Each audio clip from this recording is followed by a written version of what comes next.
आपका स्वागत है यूरेका पे। एनसीईआरटी सीरीज़ के तहत हम क्लास 12th के political science contemporary world politics में चैप्टर 6 को देख रहे हैं, जिस चैप्टर का नाम है पर्यावरण और प्राकृतिक संसाधन।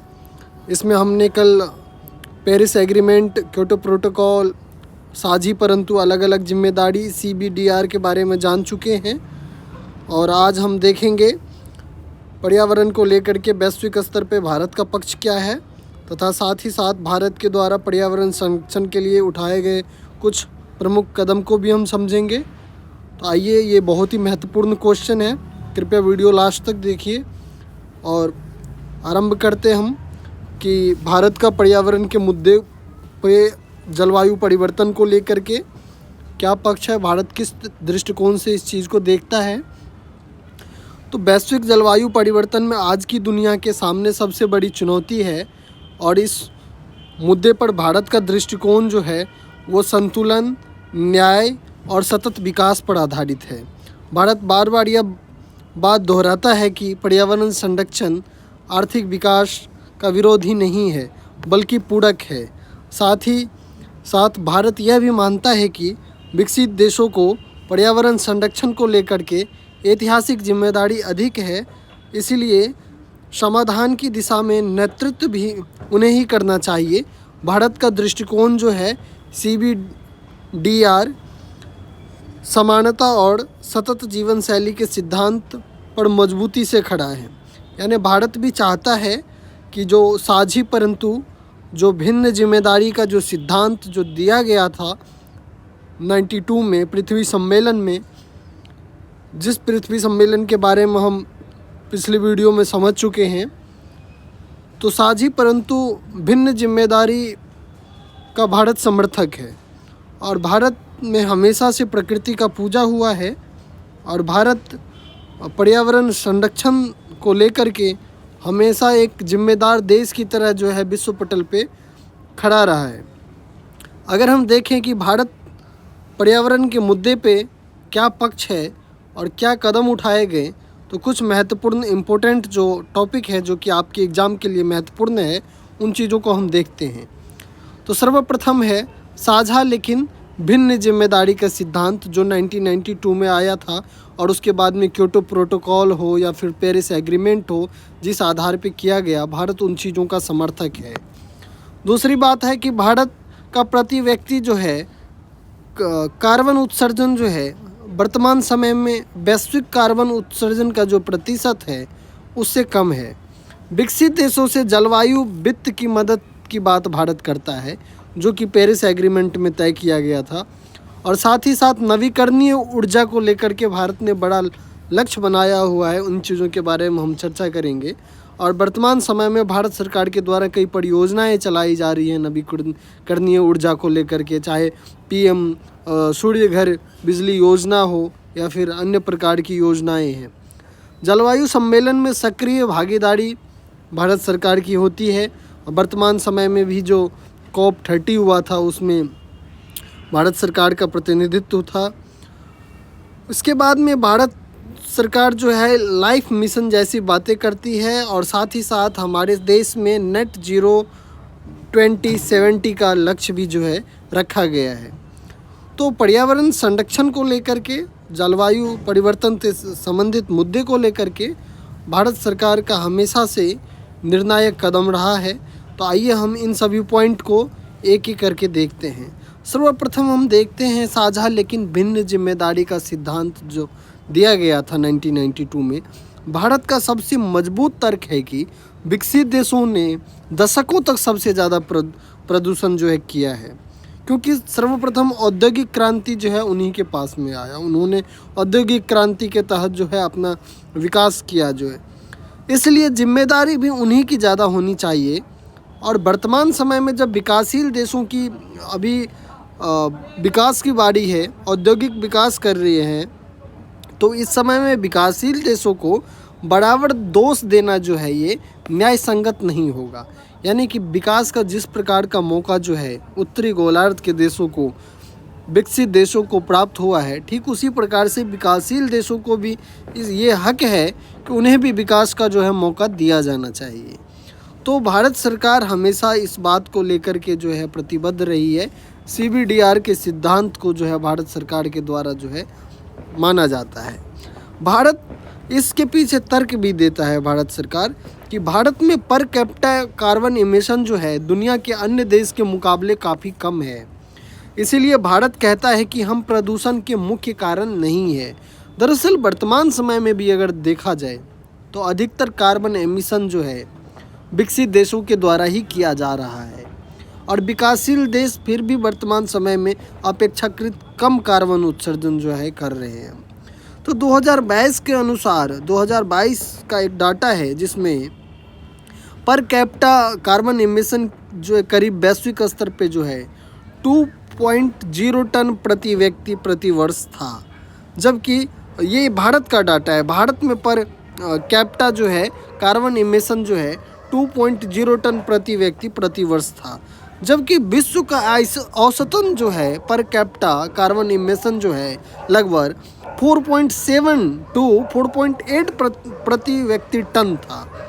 तो यानी आप देख सकते हैं कि किस प्रकार से जो है भारत और वैश्विक जो कार्बन एमिशन है इसमें औसतन अंतर है। तो इस प्रकार से अगर देखा जाए तो भारत का जो CBDR का जो समर्थन है एकदम जायज़ है।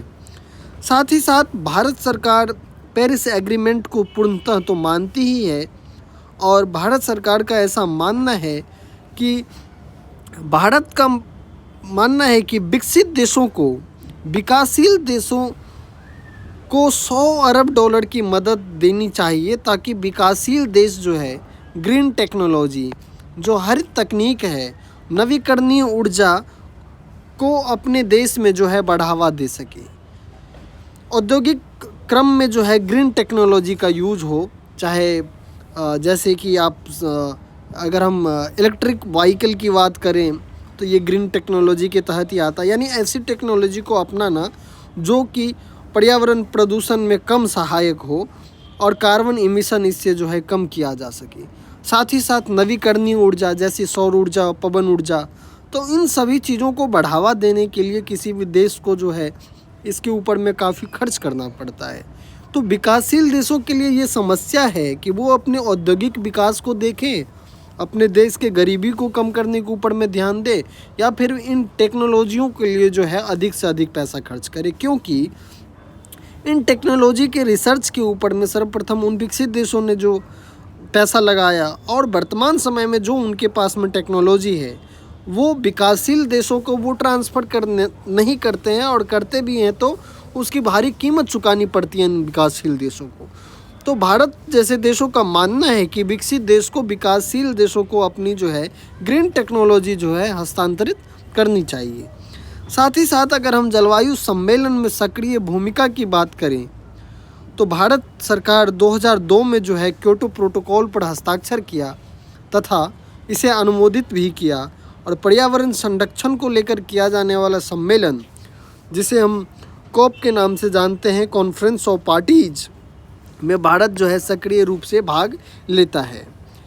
साथ ही साथ अगर हम नवीकरणीय ऊर्जा के नेतृत्व के बारे में बात करें तो वर्तमान समय में भारत सरकार नवीकरणीय ऊर्जा को बढ़ावा देने के लिए महत्वपूर्ण कदम उठा रही है, चाहे वो PM सूर्य घर बिजली योजना हो जिससे कि सौर ऊर्जा को बढ़ावा दिया जा रहा है, या फिर हम अगर एक अंतर्राष्ट्रीय स्तर की अगर हम बात करें तो जिसे ISA के नाम से जानते हैं, इंटरनेशनल सोलर अलायंस, इसका हेडक्वार्टर भी भारत गुड़गांव हरियाणा में है।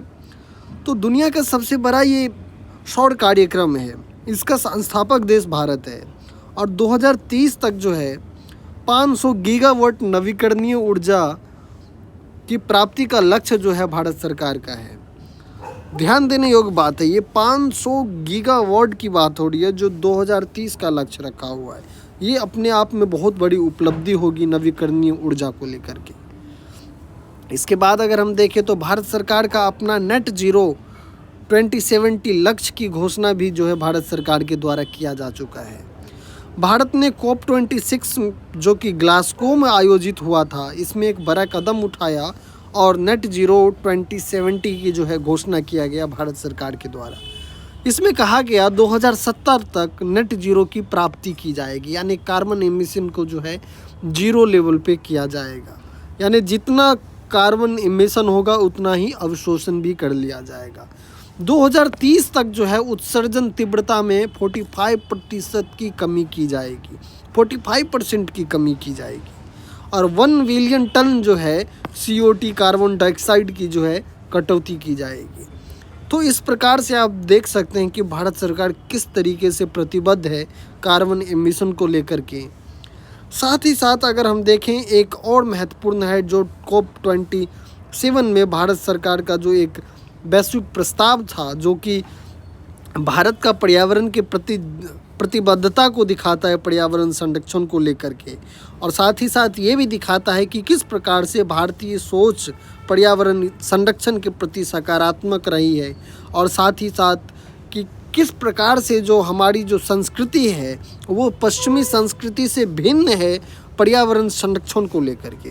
क्योंकि हम सब जानते हैं कि जो पश्चिमी संस्कृति है उपभोक्तावादी संस्कृति है। उनका ऐसा मानना है कि जो इस पृथ्वी पे है वो उपभोग के लिए है, परंतु भारतीय संस्कृति में हमेशा से प्रकृति को पूजा गया है।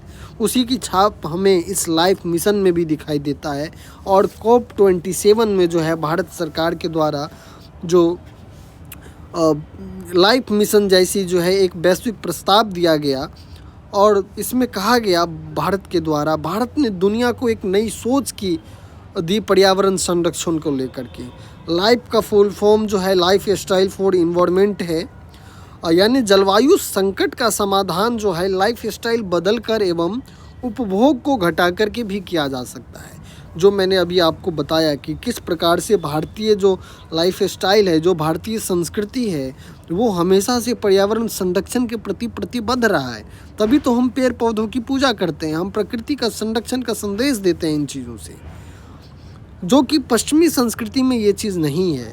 भारत सरकार के द्वारा ये प्रस्ताव COP27 में रखा गया कि हम जलवायु संकट से निपटने के लिए, जलवायु संकट के समाधान के लिए क्यों न अपनी लाइफ स्टाइल में बदलाव करें, कि हम कम से कम अपने उपभोग को घटाएं, अपने विलासिता की चीज़ों को कम करें और ऐसी चीज़ों के तरफ हम ज़्यादा अग्रसर हों जिससे कि वैश्विक पर्यावरण प्रदूषण को हम कंट्रोल कर सकें। तो इस प्रकार के कदम जो है भारत सरकार के द्वारा उठाया गया और इस मिशन का जो है प्रस्ताव रखा गया। तो इस प्रकार से हमने देखा कि किस तरीके से जो भारतीय पक्ष है वो वैश्विक स्तर पे महत्वपूर्ण है पर्यावरण संरक्षण को लेकर के। ये अत्यंत महत्वपूर्ण क्वेश्चन है, एग्ज़ाम में पूछे जाते हैं, चाहे वो बोर्ड एग्ज़ाम हो या फिर आप किसी अदर कॉम्पिटिटिव एग्ज़ाम में अगर आप बैठ रहे हैं तो आप इसे क्वेश्चन आंसर के रूप में यूज़ कर सकते हैं। चैनल नया है तो फिर से एक बार रिक्वेस्ट करूंगा कि कृपया चैनल को सब्सक्राइब कीजिए। अगर पसंद आता है तो और भी लोगों को भेजिए।